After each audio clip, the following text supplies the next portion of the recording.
It's a relief, isn't it? Oh, God, yeah. Thank God we've got that fella. Yeah. We are very, very average. I'm sorry. We won. Job done. Thank you very much. Norway, row your boat, off you pop. Let's deal with some real stuff now. But that was not a convincing performance. If we're being totally honest, we get the job done. All the comments are going to be like, oh, England won. It's coming home, all of that. Nothing about that was convincing. We get into extra time, and thankfully we've got Jude Bellingham again. That special something that the guy willing to take a risk. It's a great strike from Morgan Rogers, 47 yards out. And the goalkeeper, again, who I told you is a backup goalkeeper for a reason. He had one great game. There's so many of them, played this game in a long time. There's so many of them that train well. And everyone goes, oh, that guy should start. And they come in because someone gets sent off. One game, they do well. Second game, they do okay. Third game, show you exactly who they are. Little mistake, Jude Bellingham scores. That's exactly what it is. Oh, man. So great, Norway, story was fantastic. Wish you all the best in your development and what you're doing. England, I wouldn't even say march on. Gambol on, little bit by little bit, or as they call it out here, roly-poly on, and just hope to get through to the next round and see, come on, Switzerland. Let's hope for a Switzerland win, because playing like that against any of the big boys leaves me nervous. Well, the other positive is not only Jude Bellingham with the goals, but he also survived getting a yellow card. That means he is available, Nigel, for the next game. Massive, massive. You know, we talked about it. We've had debates there before where people said, Grella as well said it, like, Harry Kane's your most important player. And I said, no, I disagree. I said, Jude Bellingham's the one. Jude's the catalyst.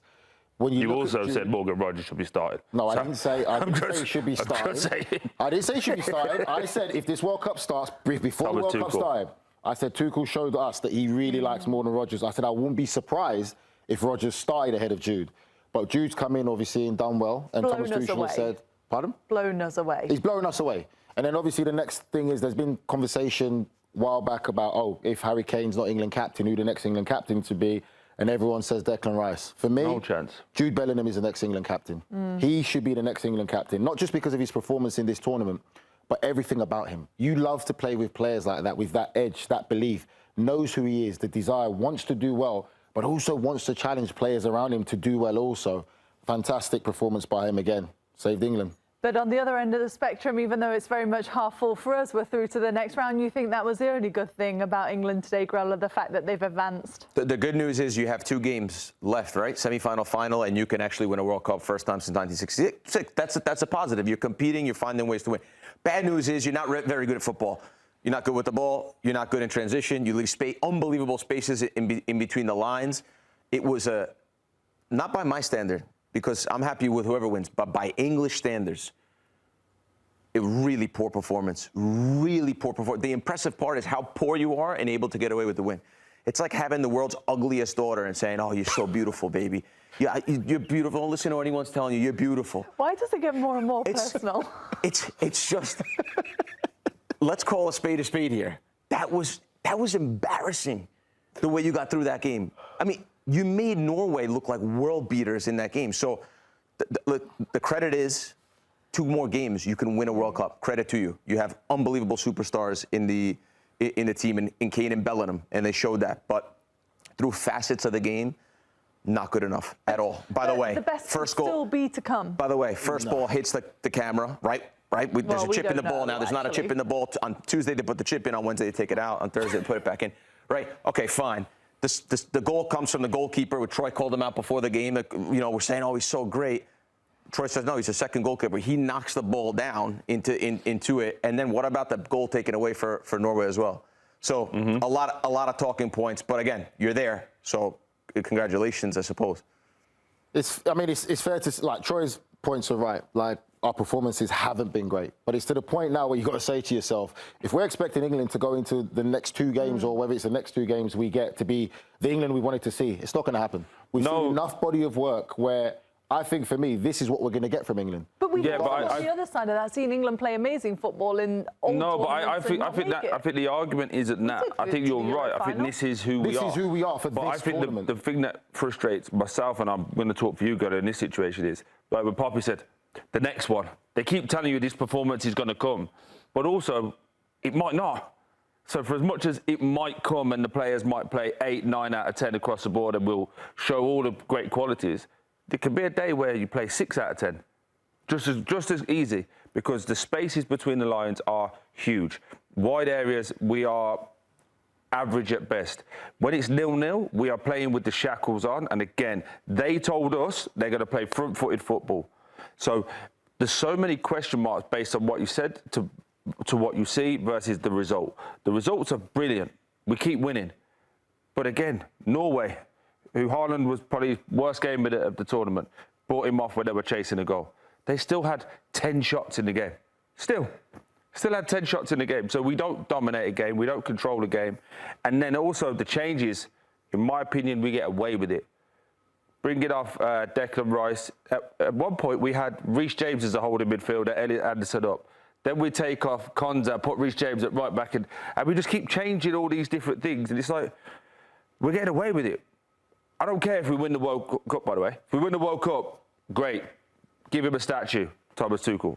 But I'm allowed to say, again, I'm not convinced on everything we see, other than we can grind out results, which is great, but there's another level. It is the same for every team, isn't it? If you're winning, the problems are masked. As soon as you start losing, then it's this was the problem, that was the problem, and it kind of goes back to ground zero. What about the substitutions that Thomas Tuchel made, Nudge? Did you, now hindsight's easy and obviously it worked out, but the Declan Rice one felt like a forced substitution.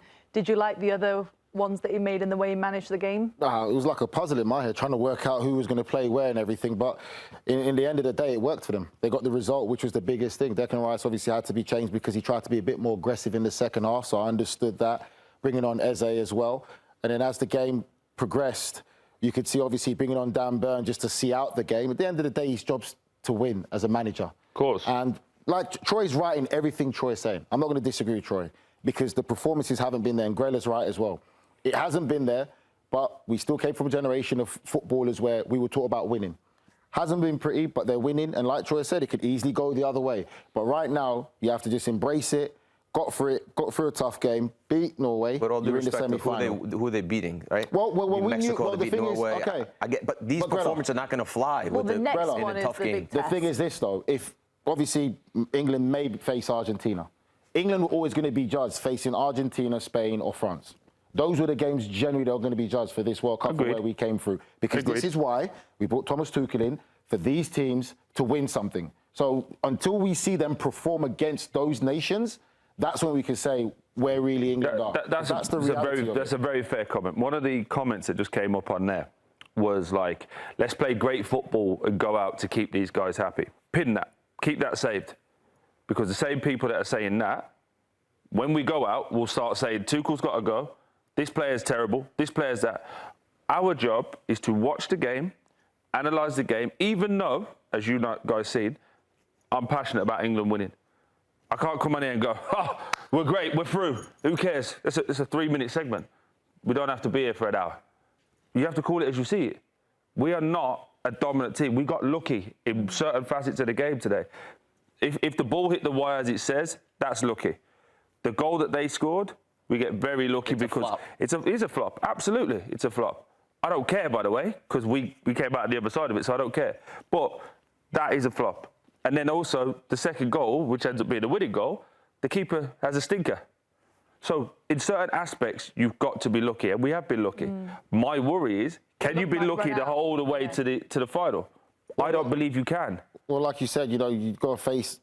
They will not be able to get away with a game like that if it is Argentina that goes through. Just say looking ahead or anything like that, if it is. And then if you get to the final, whether it's Spain or France, a performance like that is not going to be good enough. Well, Grella, you said it would be embarrassing for England to play against Spain or France if they do make it to the final. You still feel that way? Oh, I think that you don't have the tools to play against those two teams. You think it'd be an ugly match? I think you're universe apart from those teams. It'll be like a Spain-Belgium 2-1. Looks like a close game on paper, but it was never a close game. There's so many. For me, there's so many faces of football. Football is the most beautiful game in the world because there's not just attack, defend, and there's just so many variables, right? And Spain and France are so many levels above England in every single way. It's frightening. Aside from Harry Kane, Jude Bellingham, the camera, and the referee, you guys are in trouble if you go against those teams. I disagree with you on that in one bit. We've struggled when it's about dominating the ball and breaking a team down. Whether it's France, whether it's Spain, on the other side of the bracket, we won't have the ball.